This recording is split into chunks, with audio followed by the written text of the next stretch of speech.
लाल जी तुम लग मेरी गोड़, जैसे कागजाज को सूझत और न ठोर।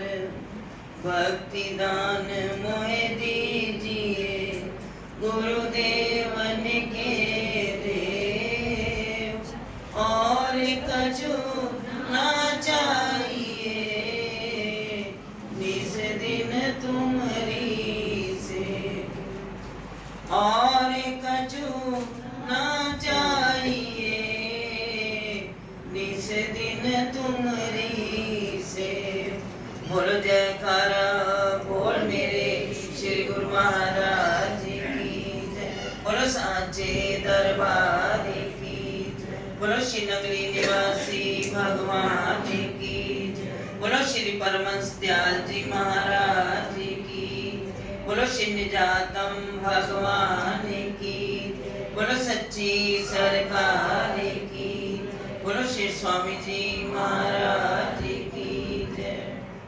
हृदय मंदिर में आसीन मेरे इष्ट देव भगवान के चरणों में कोटि कोटि दंडवत प्रणाम। श्री सद्गुरुदेव भगवान जी के चरणों में उपस्थित सारस्वत मिशन का अर्चनीय वंदनीय संत समाज के चरणों में भी कोटि कोटि नमन। श्री गुरुदेव भगवान की परम प्यारी संगत, आज हम सभी पुनः अपने हजूर गुरुदेव भगवान श्री सार प्रभु का पावन अवतरण दिवस भी मना रहे हैं, और साथ ही साथ दीपावली का पावन पर्व, और वो भी जैसे अभी बहन लता जी और आपको सबको सूचना मिली हुई है कि दीपावली के पावन पर्व पर सार प्रभु के द्वारा ही शुरू की गई वो पावन पद यात्रा, वो भी कल से प्रारंभ, कल से शुरू हो रही है, और वो 50वीं पद यात्रा। हम अपने आप को कितना भाग्यशाली, किसी ने 47 की, किसी ने 45 की, किसी ने 12 की, किसी ने 17 की, किसी ने 19 की, और हम तो अपने आप को इसलिए भाग्यशाली कह रहे हैं कि हमें 1975 से लेकर आज 2024 तक 24 की 50वीं पद यात्रा करने का सौभाग्य मिल रहा है।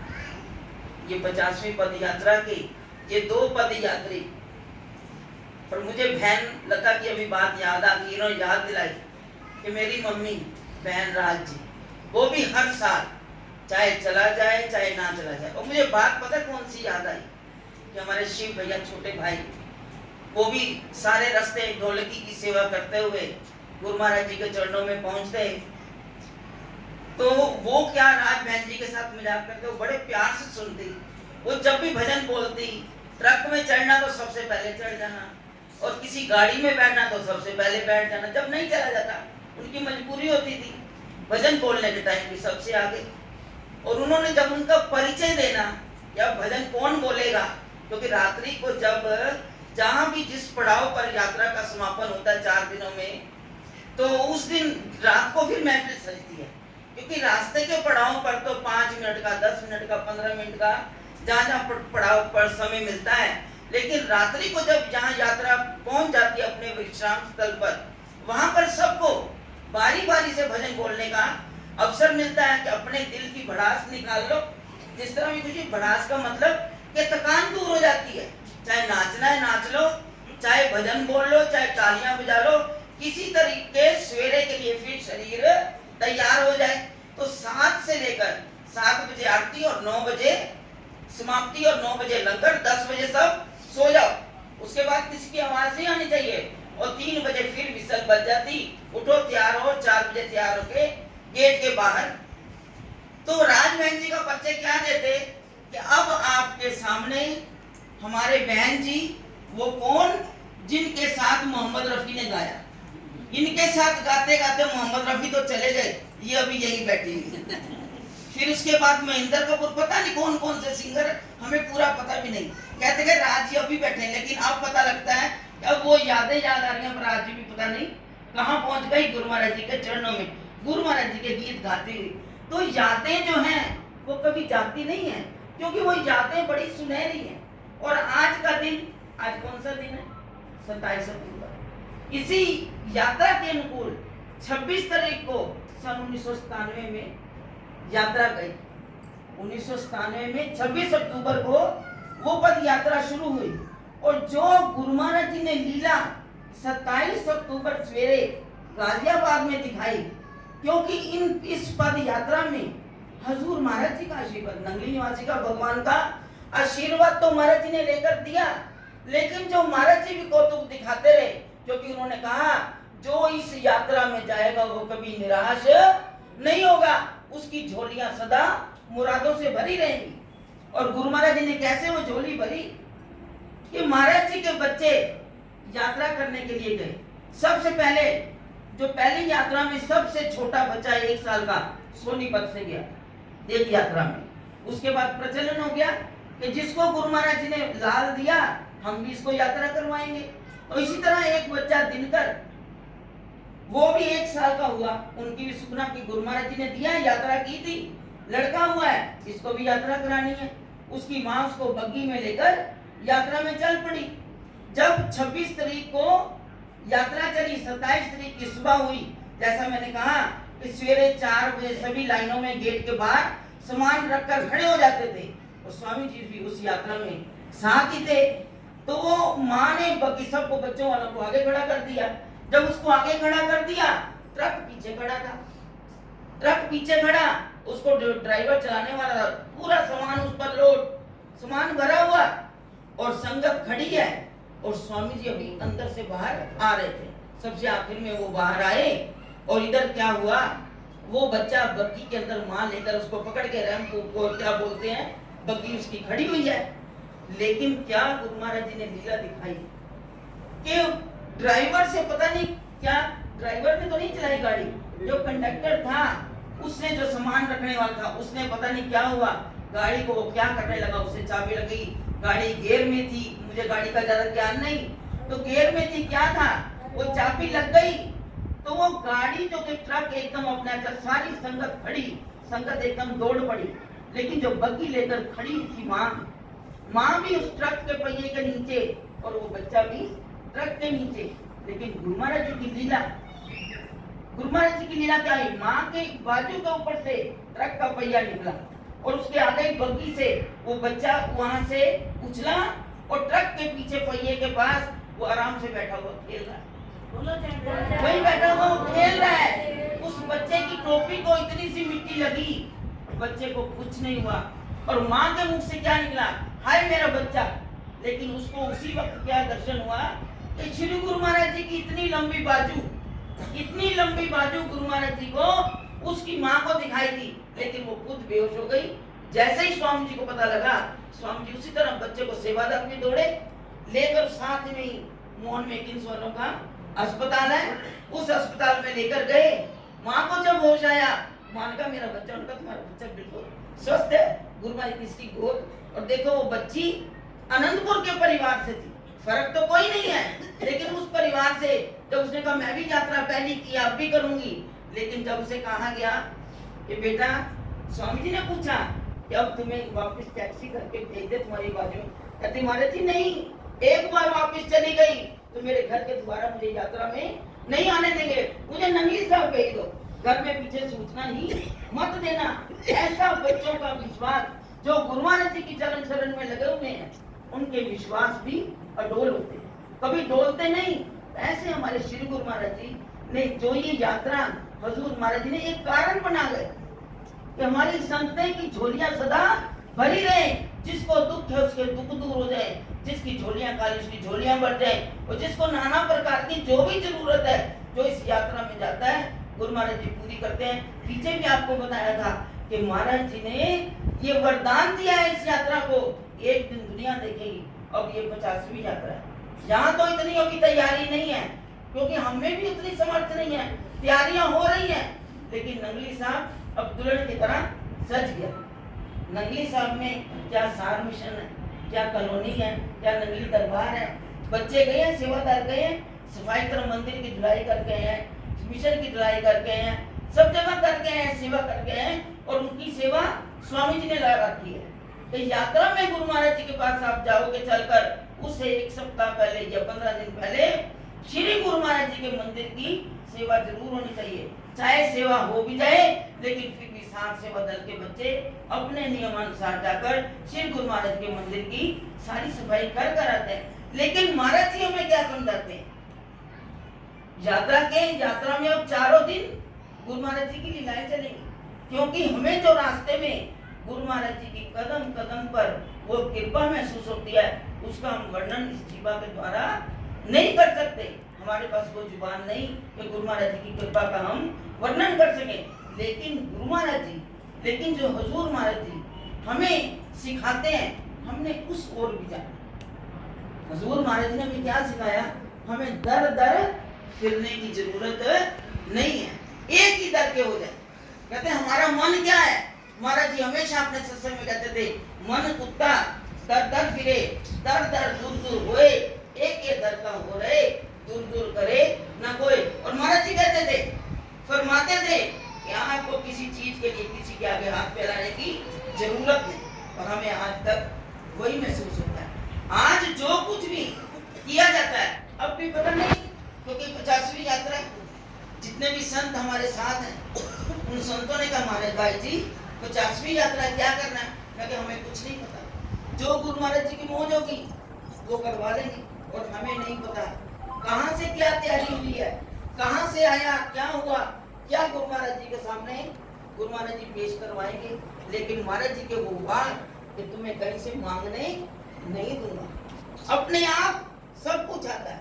उन्होंने कहा मैंने तुम्हें, क्योंकि पहले दिन कहा था कि भाई जी आपने किसी भेज दिया, मैंने आपको किसी के घर पर जाने की जरूरत नहीं, आपके पास जिसने आना होगा वो स्वयं आएगा।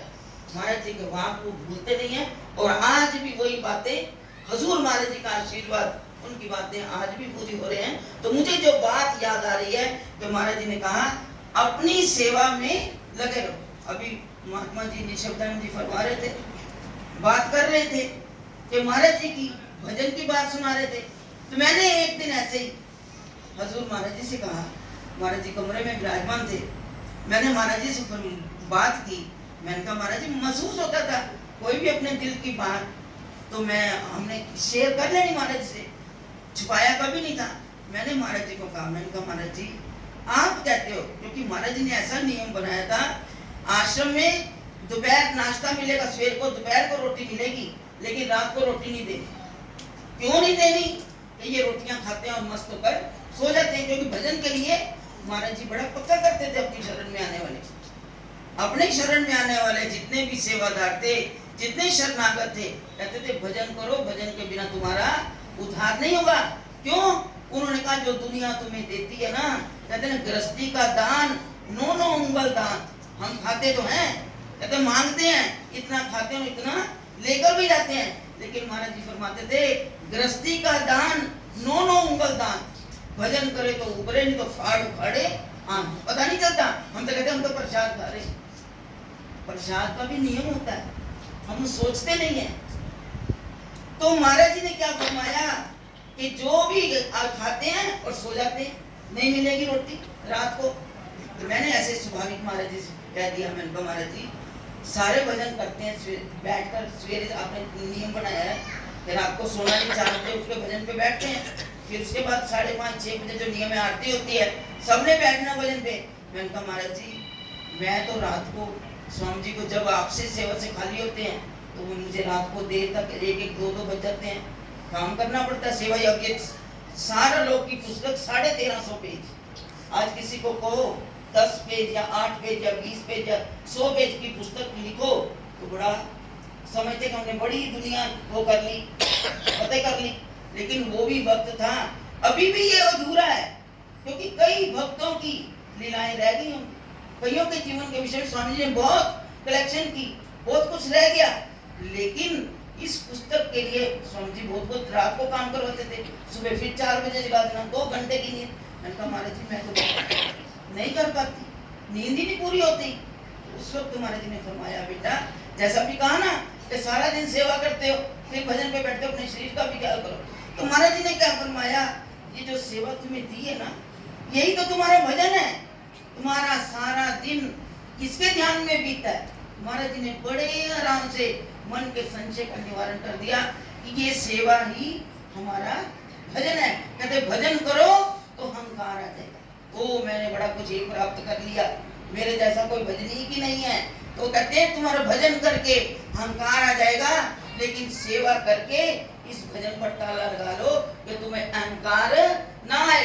आज तक हम यही कोशिश करते हैं कि गुरुदेव अपने दर की सेवा करवाते रहना, हमें और कुछ नहीं चाहिए, और उसी सिद्धांत पर चलने की कोशिश की जाती है। तो हमें पता है कि गुरु महाराज जी हमें, हमारा ख्याल महाराज जी कर रहे हैं, हमारा ख्याल श्री गुरु महाराज जी कर रहे हैं, और हमें कहीं से मांगने की जरूरत नहीं पड़ती। जो गुरु का हो जाता है उन्हें दर दर भटकने की जरूरत नहीं पड़ती। कहते ना जेड़ा जग विच मान न पावे ओदा सतगुरु मान बतावे, हैं गुरां दियां मेहरां। हम तो उस मेहर के साए तले, और महाराज जी ने जो सोटी दी थी उस सोटी के साए तले आज ये गुरुदेव भगवान की यात्रा चल रही है। तो कल के नजारे जो जाएगा वही देखेगा, वही अनुभव करेगा। 4 दिन गुरु महाराज जी की जो कृपा बरसेगी उसके विषय में वही जाकर अपने जगह जगह गुरुदेव के भगवान का प्रचार करेगा, उनकी महिमा का गुणगान करेगा। 6 महीने लग जाते हैं तैयारी में, और 6 महीने उन यादों में बिता देते हैं, फिर यात्रा आ जाती है। वैसे तो हमारे हर एक घर का घर हमारा घर ही है ना, चाहे दिल्ली हो, चाहे जलंधर हो, चाहे कानपुर हो, चाहे कैथल हो, चाहे कठुआ, यही हमारे घर है। हम इसे कहते हैं अपना हमारा घर। इस घर में जो रोन के गुरुदेव भगवान लगा देते हैं, हर वक्त अपनी सेवा में ही निमग्न रखते हैं। कहते हैं खाली मन तो शैतान का घर है, वो शैतानियां खोजता है, कहाँ क्या करूं, कैसे किसी को गिराऊं, कैसे किसी को उठाऊं, ये खाली मन का काम है। जो सेवा में व्यस्त रहता है उसको इन बातों के लिए, खुराफातों के लिए समय नहीं मिलता। तो इसलिए जितना हो सके अपने गुरुदेव भगवान के वचनों के ऊपर चलते हुए अपने जीवन को व्यतीत करोगे तो सदा जीवन में आनंद और सुख की प्राप्ति करोगे। हम इस दर पर, ये घर जो है ये सुखों का घर है, ये आनंद का घर है। इस दलीज के बाद तेरे संसार में कांटे ही कांटे भरे हुए। अगर सुख को पाना है, कहते ना आराम की तलब है, तो एक काम कर, आराम की शरण में बस राम राम कर। हमने तो गुरुदेव भगवान के नाम का भजन करना है, उनकी कृपा को प्राप्त करना है। जितना हो सके गुरुदेव भगवान के नाम का भजन करें, सिमरन करें, सिमरन करके अपने आप को सेवा में मिटा दें। यही गुरुदेव भगवान का सिद्धांत है, यही उनकी सीख है। इस सीख पर चलते रहेंगे तो सदा सुखी रहेंगे। और इसके साथ में आपको बता दूं, संगत बहुत आ भी गई है, और अभी रात को भी संगत बहुत आनी है, और कई रास्ते में मिलेंगे, कई रास्ते में। फिर भी हमें पता है 200 सवा 200 लोग रात तक पहुंचने, जिनके आ गए हैं उन्हें आज रात, कल रात तक मोहन नगर में हो जाएंगे। उसके बाद तो संगत आती रहनी है, और आगे गुरु महाराज जी की जैसे मौज। मैं इसलिए थोड़ा समय ले रही हूँ कि कल पड़ावों पे इतना समय नहीं मिलेगा, क्योंकि सेवादारों को भी फोन आ गया, भाई जी कहीं नियम मत तोड़ना, हम ज्यादा समय नहीं देंगे, फिर मत कहना।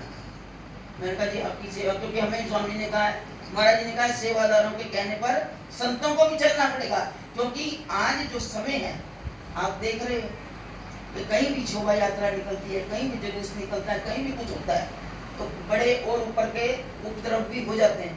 कहते हैं इतनी संगत को लेकर जाना है तो बड़ा संभल कर, बच्चियां हैं, बहनें हैं, माताएं हैं, भाई हैं साथ में, तो सभी बड़े अनुशासन में चलेंगे तो यात्रा की सुंदरता और महाराज जी के अनुशासन का पता चलेगा कि ये महाराज जी के बच्चे श्री गुरु महाराज जी के दीवाने परवाने नंगली धाम की यात्रा को जा रहे हैं। तो हमने जितने भी सेवादार, जितनी भी संगत, क्योंकि काफी आई हुई है, हमने सेवादारों के कहने पर चलना है, जैसा वो आदेश देंगे, और रास्ते में जिस मर्यादा का पालन करना है उस मर्यादा को पालन करते हुए हमने इस यात्रा में जाना है, गुरु गुण गायन करते हुए। उसके बीच में ना हमारा फोन चलेगा, ना कुछ होगा। पड़ाव पर पहुंच जाओगे तो अपने घरों में फोन कर सकते हो, पीछे बता सकते हो, लेकिन रास्ते में मोबाइल का कोई इस्तेमाल नहीं करेगा। बस गुरु महाराज जी का कीर्तन करना है, भजन करना है, और गुरु महाराज की कृपा से सिर ढककर गुरु महाराज की महिमा गाते हुए हमने यात्रा में जाना है। बाकी बीच बीच में थोड़ी थोड़ी जो सूचना होगी उस समय अनुसार आप सबको दी जाएगी। इन्हीं शब्दों के साथ आज के इस पावन पर्व की, महाराज जी के पावन अवतरण दिवस की और दीपावली के पावन पर्व की मैं एडवांस में, क्योंकि कई लोग जो हैं यात्रा में नहीं भी जाएंगे, उन सबको दिवाली की बहुत बहुत मुबारक, और महाराज जी के पावन अवतरण दिवस की भी बहुत बहुत मुबारक हो। इन शब्दों के साथ अगर कोई शब्द ऐसा कह दिया हो या समय ज्यादा ले लिया हो तो मैं उसके लिए माफी चाहूंगी। बड़े प्यार के साथ। पहले आपने बड़े धीरे धीरे जयकारा किया जैसे पता नहीं कितनी भूख लगी हुई है, आवाज ही नहीं निकल रही। अब थोड़ी आवाज निकाल दो, हमें भी संतुष्टि हो जाए कि आपने कुछ सुना है। बोलो जयकारा, बोल मेरे श्री गुरु महाराज।